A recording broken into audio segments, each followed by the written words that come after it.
Oscuras, misteriosas y explotando con vida, las selvas tropicales han capturado la imaginación de innumerables exploradores. La selva está en constante cambio, en constante crecimiento. Si lo permitiéramos, podría tragarse ciudades enteras. Hace más de 200 años, las selvas tropicales de Centroamérica eran vastas e inexploradas.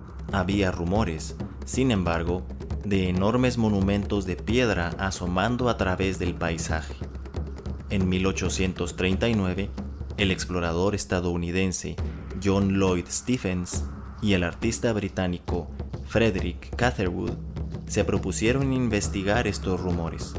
Lo que encontraron fueron los restos de una civilización antigua increíblemente sofisticada. Los relatos escritos reflexivos del explorador Stephens, junto con las ilustraciones detalladas del artista Catherwood, sacudirían los cimientos de la arqueología. Hoy en día, se sabe mucho más sobre la historia y la cultura de la civilización maya. Cuanto más descubrimos, más entendemos el estrecho vínculo entre su pueblo y su entorno. Las junglas tropicales son tenaces. A medida que se excava nuevos monumentos, la vida en la selva tropical continúa. Un recordatorio de ello es esta escena que nos topamos entre los escombros de un templo maya. Al igual que la historia, la naturaleza puede ser impresionante y brutal. La iguana, al parecer, ha pasado al inframundo. La boa, sin embargo, ha consumido suficiente comida para mantenerse con energía durante muchos días. Para entender a los mayas, necesitamos ir más atrás en el tiempo, unos 15.000 años, hacia el final de la última edad de hielo. Antes que los niveles del mar subieran, personas nómadas de Asia cruzaron a través de un estrecho camino seco que conectaba su continente con América del Norte. Estos fueron los primeros habitantes de las Américas y se extendieron rápidamente. El ambiente era muy diferente. No había selvas tropicales en la península de Yucatán durante esos tempranos años porque el clima era seco. Antes de que supieran construir pirámides, estos primeros pobladores comenzaron a dar forma al paisaje, seleccionando aquellas plantas que les eran más útiles.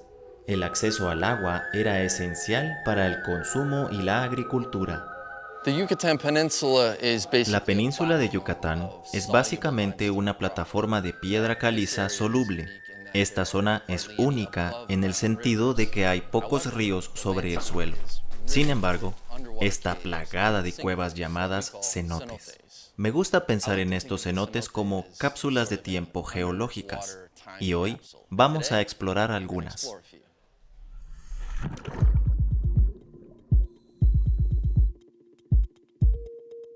Buceando a través de estos sistemas de cuevas en la Ribera Maya de México, vemos formaciones intrincadas, estalactitas, estalagmitas, columnas. Esto indica que durante la última edad de hielo, muchos de estos cenotes eran cuevas secas, un poderoso recordatorio de lo diferente que se vería esta área hace 15.000 años. Ahora los cenotes están llenos de agua que da vida, muchos, si no todos, conectados por ríos subterráneos. De hecho, se cree que el sistema de Zacactún es el sistema de cuevas subacuático más grande del mundo. Para los mayas, los cenotes eran también la puerta de entrada al inframundo. Algunos están llenos de restos de sacrificios. Esta fuente de agua dulce hizo posible la vida en Yucatán y muchas ciudades mayas fueron construidas alrededor de cenotes, pero solo podían imaginar lo que se escondía bajo la superficie. En algunos cenotes nos encontramos con haloclinas, capas de agua salada en contacto con capas de agua dulce. En otros, buceamos a través de nubes tóxicas de sulfuro de hidrógeno. A través de agujeros en el techo, mágicos rayos de luz perforan la oscuridad. Es imposible experimentar la grandeza de estas cavernas sin pensar en los mitos y leyendas de los mayas.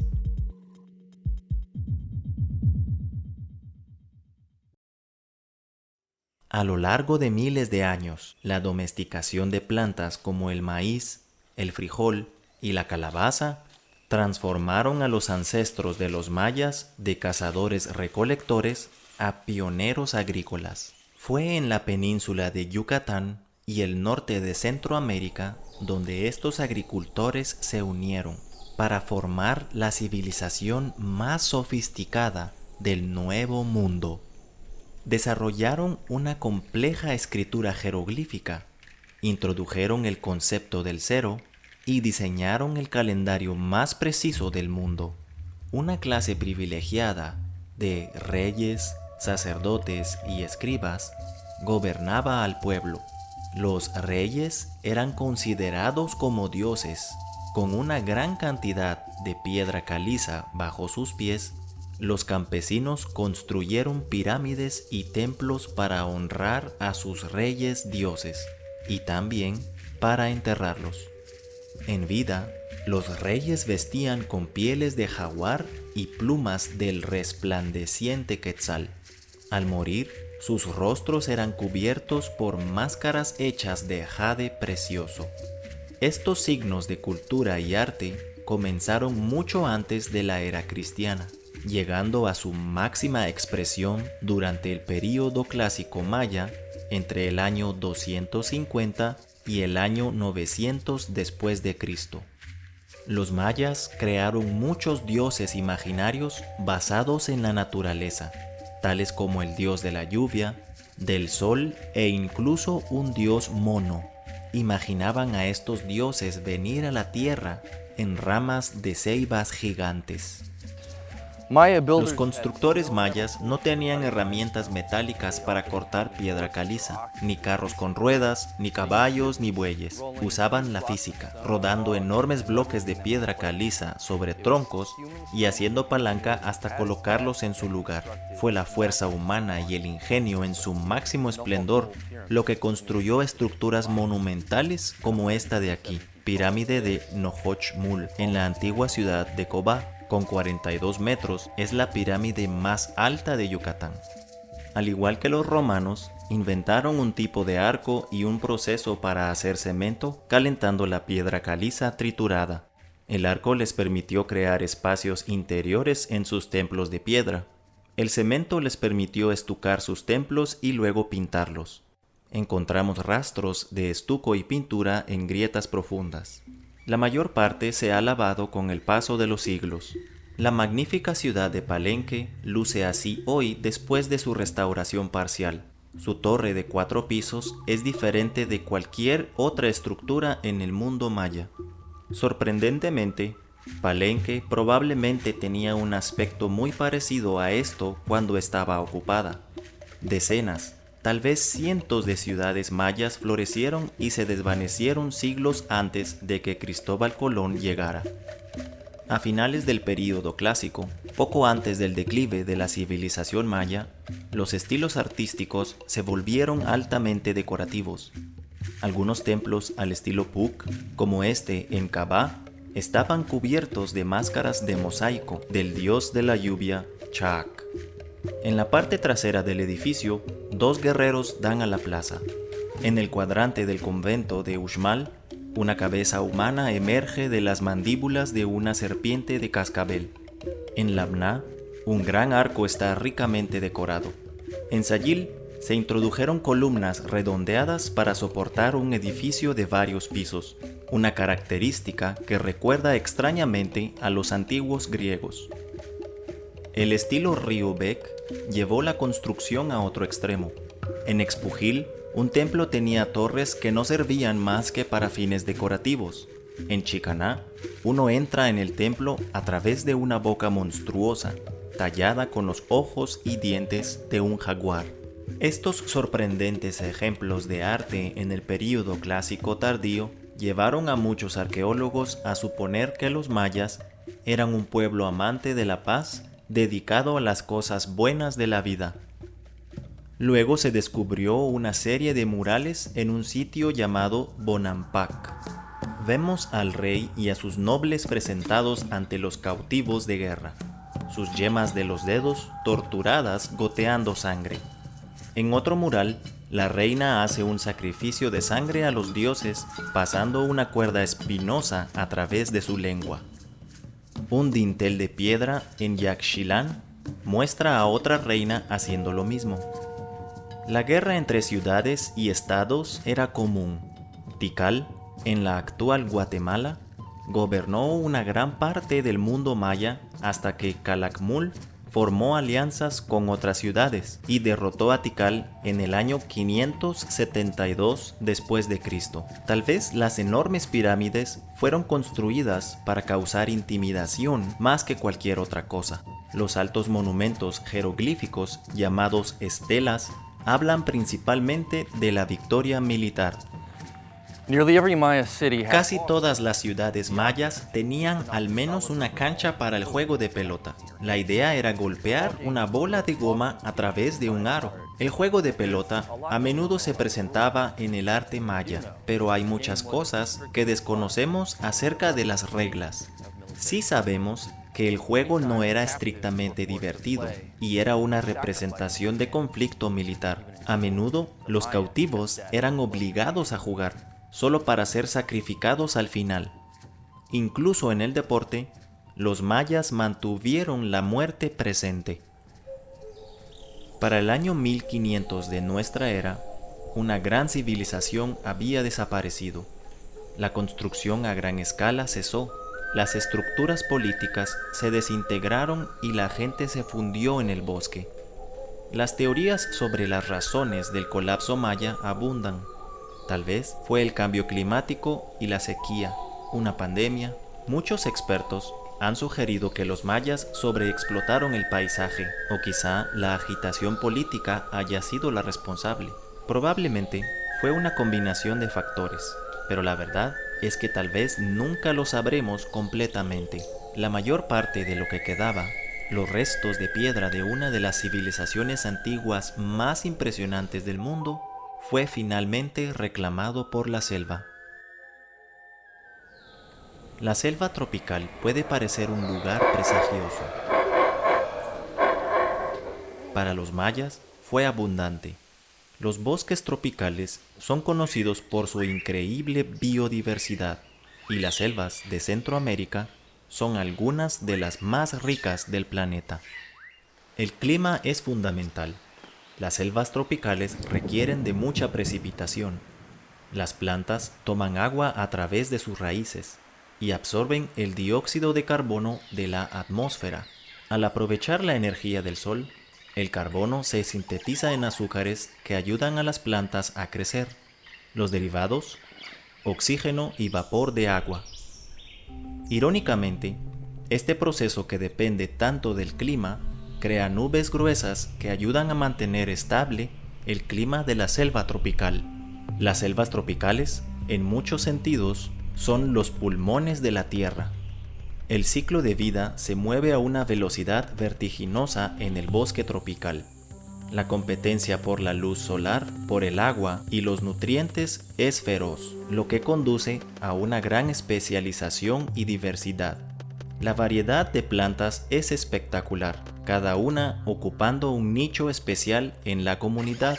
Con lluvias frecuentes, a menudo torrenciales, los nutrientes del suelo se pueden lavar rápidamente. Raíces de árboles grandes se han adaptado para extenderse largamente y poco profundo, con el fin de capturar tanto nutriente del suelo delgado como sea posible. Estas también estabilizan los suelos, pero cuando hay deforestación, ocurren la erosión del suelo y los deslizamientos de tierra. El sotobosque, el área debajo de los árboles más altos, es oscura y escasa. La mayor parte de la acción está en las copas de los árboles, donde las plantas compiten por acaparar cualquier parcela de luz disponible. Grandes árboles de la selva se cargan de orquídeas, bromelias y enredaderas, cada especie empleando diferentes estratagemas para llegar al sol y capturar agua y nutrientes. Con tal variedad de plantas, las productoras de este ecosistema viene una variedad igualmente impresionante de animales.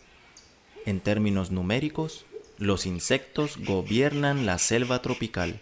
Hay cientos de especies de hormigas. Tienen cerebros diminutos, pero se han adaptado para formar estructuras sociales muy complejas.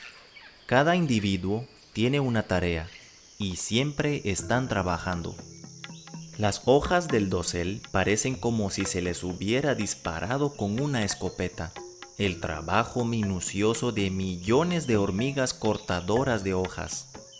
En senderos sinuosos, ondeando banderas, estas hormigas pueden marchar por cientos de metros a través de la selva. El botín es llevado hacia adentro de enormes colonias subterráneas de hasta 8 metros de profundidad. Los recortes en sí no son comidos, más bien son utilizados para cultivar hongos que alimentan a las hormigas y a su reina. Las obreras se dividen en rangos, con trabajadores más pequeños montando guardia en las hojas para mayor seguridad. Pobre del cortador de hojas que trata de cosechar del árbol de acacia cornígera. El árbol tiene un arma secreta. Esta espina en forma de colmillo no tiene veneno, sino un defensor igualmente potente. Las espinas huecas albergan estas pequeñas hormiguitas, quienes protegerán su hogar a toda costa. A veces lo mejor es retirarse. Además de proporcionar un hogar, el árbol de acacia produce paquetes de alimentos ricos en energía para las hormigas. Es una relación conveniente y mutualista, en la que ambos organismos se benefician. En la selva tropical, trabajar en equipo puede ser una estrategia eficaz. En el suelo del bosque, un ejército de hormigas se encamina a la guerra. Enormes colonias nómadas barren el área hasta dejarla limpia, sometiendo y desmembrando cualquier cosa que se cruce en su camino. Los insectos que huyen de esta horda merodeadora caen presa de los pájaros trepadores. Estos, también conocidos como pájaros hormigueros, se aprovechan del caos para obtener una comida fácil. Las aves se benefician de la relación existente. A las hormigas no podría importarles menos. Un gran ejemplo de comensalismo. Tienes que moverte con soltura y rapidez si vas a bailar con estas hormigas guerreras. El ambiente húmedo de la selva tropical sostiene una impresionante diversidad de reptiles y anfibios. Las ranas dardo venenosas anuncian su toxicidad con diseños atrevidos de colores neón. La toxina en su piel proviene de las hormigas que componen gran parte de su dieta. En las hojas que cuelgan sobre un arroyo de la montaña encontramos globos gelatinosos. Al inspeccionarlos más de cerca, vemos a estos renacuajos retorciéndose. Su padre, una rana de cristal, permanece cerca para cuidar con ojos vigilantes a su descendencia. La rana de ojos rojos es un festín para la vista. A pesar de sus exuberantes colores, no es venenosa. Su mejor defensa, fantásticas habilidades acrobáticas.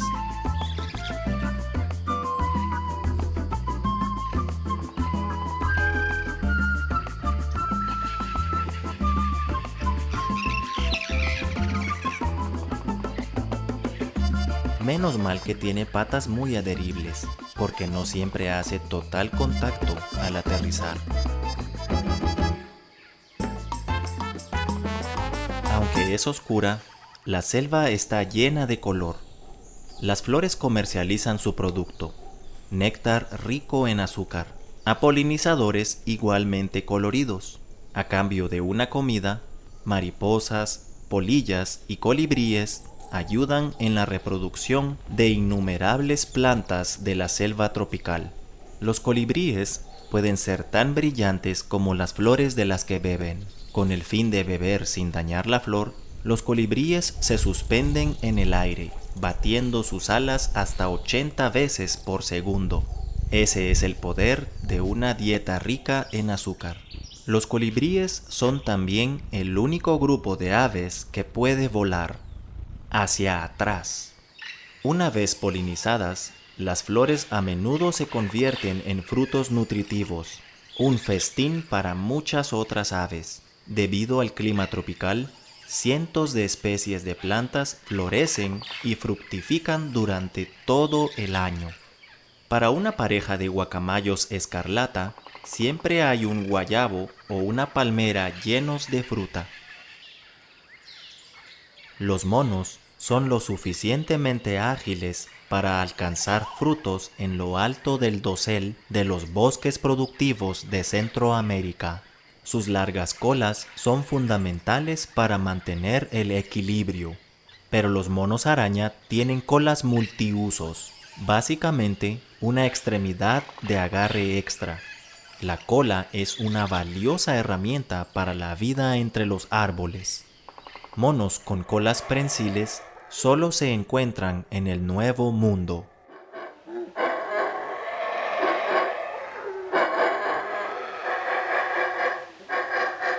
El gruñido siniestro del mono aullador resuena a través de estas junglas. Su aullido es una de las vocalizaciones más fuertes en el reino animal, y tal vez una razón por la que los monos fueron adorados por los mayas. De hecho, el dios mono era un tema común en la vida cotidiana, a menudo representado en intrincadas obras de arte. Pero a pesar de su aterrador aullido, esta especie es estrictamente vegetariana, prefiriendo capullos tiernos y hojas recién germinadas. Los verdaderos amigos son los que te expulgan las garrapatas. Los monos, como estos capuchinos de cara blanca, no solo son muy inteligentes, sino muy sociales, a menudo vagando por el bosque en grandes tropas. Cuando los monos no están alimentándose, pueden estar atendiendo a sus pequeños, pasando el rato o simplemente haciendo monerías. Al igual que nosotros, los mayas deben haber visto un reflejo de sí mismos. Las semillas de los frutos que comen caen al suelo del bosque. Esto garantiza que las variedades vegetales se distribuyan uniformemente por todo el bosque. El agutí es especialmente bueno en la dispersión de semillas. Las semillas esparcidas entre la hojarasca son una buena señal de que los agutíes han estado ocupados. Algo que abunda en la jungla son hojas. El sotobosque se mantiene limpio y despejado por animales terrestres come hojas. Grandes herbívoros como los ciervos eran una fuente importante de proteína para los mayas. El mamífero terrestre más grande de Centroamérica se alimenta principalmente de hojas. El tapir centroamericano a veces busca comida durante el día, aunque es más activo por la noche. El calor del día está reservado para actividades más relajantes, como rascarse el trasero. La siesta es otra de sus actividades favoritas. Los charcos de lodo son lugares preferidos para tomar la siesta, apartado por una madre y su cría. El cuerpo cálido de la mamá proporciona mucho espacio para que los basílicos tomen el sol.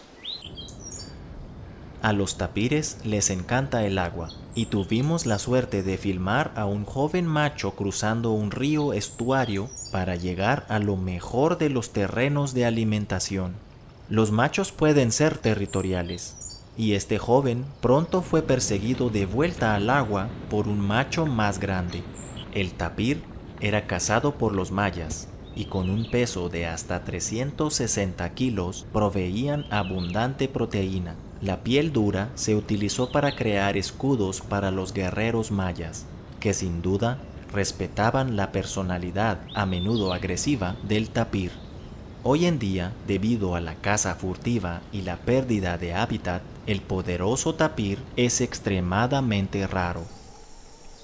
Los carnívoros cosechan las mejores recompensas del botín que ofrece la selva tropical. Los felinos son cazadores silenciosos y la mayoría, como este margay, visten sus manchas cuyo patrón es perfecto para camuflarse con la luz del sol que penetra la selva.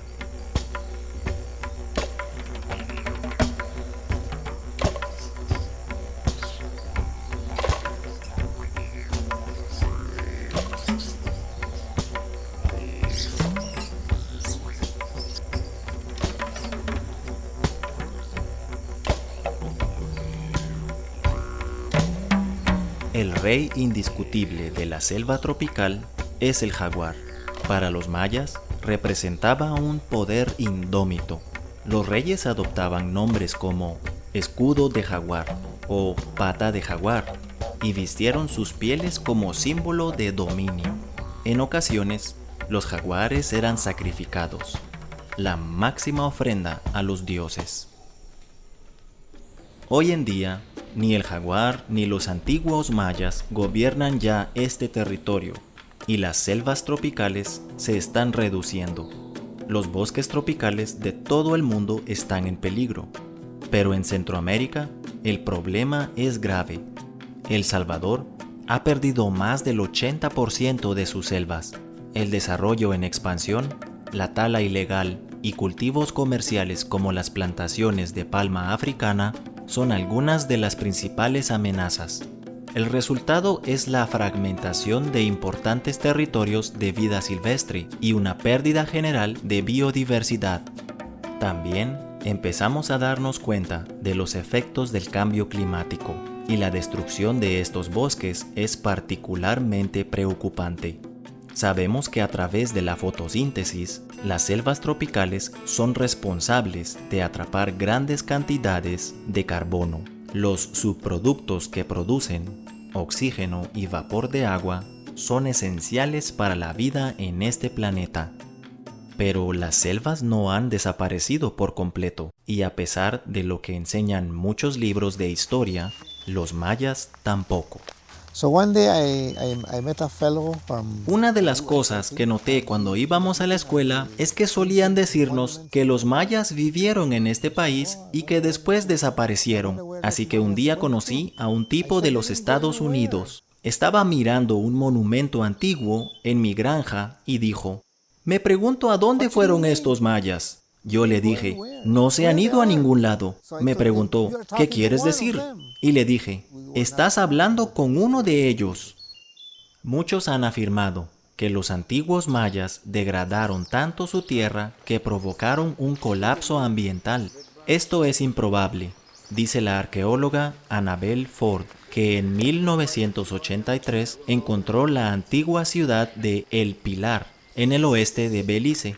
Alrededor de los restos desmenuzados, la doctora Ford observó que el 90% de los árboles eran especies útiles para los mayas de alguna manera. 20 especies fueron particularmente dominantes. Pudimos llegar a estas 20 plantas dominantes que eran todas útiles, todas importantes para la construcción, para la medicina, para la paja, para la producción, para la fruta, para la goma de mascar, incluso para las aves, incluso para los animales. Se cuentan entre los usos importantes que los mayas tenían. Cuando comenzamos a considerar la naturaleza e identificar los árboles, nos dimos cuenta de que se trataba de un jardín forestal y que los mayas hacían jardinería del bosque. Y ahora estamos viendo una reliquia. Es un legado de probablemente 8 milenios de selección. Otro gran avance llegó cuando la doctora Ford observó cómo los agricultores mayas contemporáneos cultivaban sus tierras. No era al estilo occidental, con grandes campos de plantas individuales como maíz o frijol, sino en pequeñas parcelas de cultivos mixtos llamadas milpas. Además, estos mayas estaban utilizando un ciclo sofisticado y sostenible de plantación, en su mayoría tierras situadas en el bosque. El ciclo comienza con el corte y la quema estratégicos. Los agricultores no aran el suelo, más bien hacen un agujero con una punta de palo en el que dejan caer algunas semillas. Para algunos, esto puede parecer inusual. Pero de hecho, retiene el agua, eleva la fertilidad, la biodiversidad del suelo. Tiene lombrices y carbón vegetal. Todas esas cosas están y se mantienen ahí dentro sin salir. Alfonso Tzul dice muy desconsoladamente: nunca he visto una milpa donde hay erosión y nunca he visto un campo arado donde no la haya. Víctor Chambord, un agricultor maya lacandón de Chiapas, México, también tiene un vasto conocimiento refinado a través de las innumerables generaciones de sus antepasados. Está particularmente orgulloso de un gran tramo de selva tropical cercano a su milpa. Conoce todas las plantas del bosque y lo que puede utilizar allí. Bueno, eso digamos que a nuestros papás les enseñan nuestros abuelos. Y nuestros papás pues nos enseñan lo que les enseñan nuestros abuelos, nuestros papás nos vuelven a enseñar. Y así va pasando de generación en generación. Pues nos han enseñado a cómo cuidar las plantas o lo que se va a ocupar, eso es lo que se tiene que cortar. A los años del ciclo de la milpa, las semillas que se derivan del bosque circundante han retoñado como árboles jóvenes en la milpa del maestro jardinero Narciso Torres. Se queda con los que le son útiles y corta el resto. Narciso continúa sembrando sus cultivos anuales durante otros 4 años. Para entonces, los árboles forestales jóvenes empiezan a arrojar demasiada sombra para el maíz y el frijol, por lo que inicia el ciclo en otro lugar quemando otra parcela de bosque. El nuevo bosque, con sus muchos productos, será tan importante para Narciso como su milpa. Crecerá y madurará durante los últimos 12 años del ciclo y se convertirá en un buen lugar para la abundante vida silvestre. Existe esa imagen de que la tala y la quema son realmente destructivas, en comparación a cómo nuestros ancestros europeos nos enseñaron a limpiar la tierra para obtener más producto. Eso significa que toda la tierra es despejada, pero la milpa es un ciclo. En un momento dado, un mínimo de 2/3 de la tierra sigue siendo bosque. La doctora Ford ha llegado a la conclusión que si los mayas utilizaban el altamente sostenible ciclo de milpas en tiempos antiguos, no es probable que hayan deforestado su tierra o degradado su medio ambiente. En cambio, necesitamos buscar otras causas sociales, económicas y militares del colapso de las grandes ciudades. Los agricultores mayas siguieron viviendo, y sin pirámides que construir ni reyes que mantener, continuaron perfeccionando su ciclo de milpa de alto rendimiento. El ciclo de la milpa puede ser su mayor logro y su regalo más importante para el futuro de la humanidad. Pero en esta era moderna, en la que la agricultura está cada vez más mecanizada, ¿se perderá este formidable conocimiento? Cada vez hay menos de estos maestros jardineros forestales mayas, como Víctor, como Narciso, como Alfonso. Estas personas llevan un conocimiento que es una práctica experimental de 8,000 años. ¿Puedes imaginar tener algo así? Y no tomarlos en cuenta, no incluirlos en un futuro sostenible cuando realmente pueden dar un paso adelante y ayudar, y ellos están listos para ayudar. Los necesitamos, y si estas personas no están aquí para nosotros, nunca podremos descubrir el tipo de conocimiento que poseen como resultado de este largo experimento. La sostenibilidad del jardín forestal maya es incomparable. Con un futuro incierto, hay restos del pasado a los que debemos aferrarnos. Decidimos buscar una criatura que, en muchos sentidos, simbolizaba la gloria de los antiguos mayas y, en mi opinión, hoy encarna el alma salvaje de las selvas restantes de Centroamérica. Para encontrar este animal, tuvimos que viajar un poco al sur de las tierras mayas tradicionales, a los bosques nubosos de Costa Rica. Aquí podemos encontrar algunas de las últimas y prósperas poblaciones del resplandeciente quetzal. Esta ave, una vez común en las montañas de Centroamérica, fue deificada por los mayas. Las largas e iridiscentes plumas serpenteantes del macho eran utilizadas para decorar tocados reales. El quetzal era tan sagrado que quien fuera sorprendido matando uno podía ser condenado a muerte. Encontramos un árbol muerto con un nido, Los padres pueden llegar en cualquier momento, así que ahora es solo cuestión de esperar.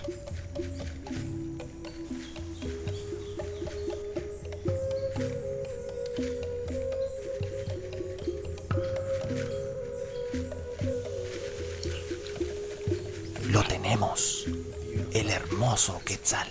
Esta es la razón por la que estamos aquí.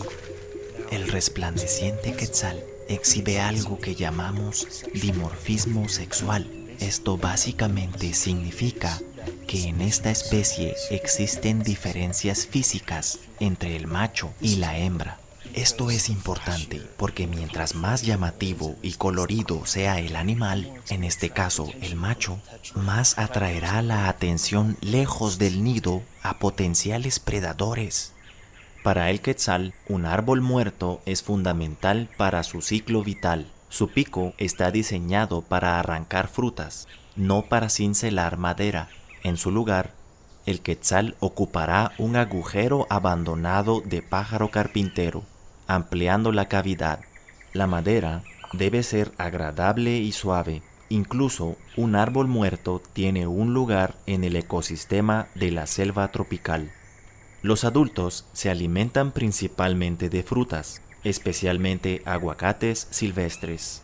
El hoyo es más tarde regurgitado. Los polluelos quetzales requieren un poco más de proteína, y los padres se turnan para recorrer el bosque en busca de frutas e insectos para alimentar a sus crías. En las tierras de los mayas, los quetzales se han vuelto poco comunes. La pérdida de hábitat a favor de la agricultura ha tenido un impacto significativo. En busca de combustible para calentar sus hogares, los agricultores locales a menudo talan los árboles muertos del bosque, los mismos árboles necesarios para las actividades de anidación del quetzal. En Costa Rica, sin embargo, el quetzal resplandeciente atrae a observadores de aves de todo el mundo. Nuevas iniciativas de conservación animan a los agricultores a proteger los árboles de anidación en sus propiedades. Los grupos turísticos visitantes proporcionan a los agricultores dinero extra, incentivando a los lugareños a proteger esta especie emblemática.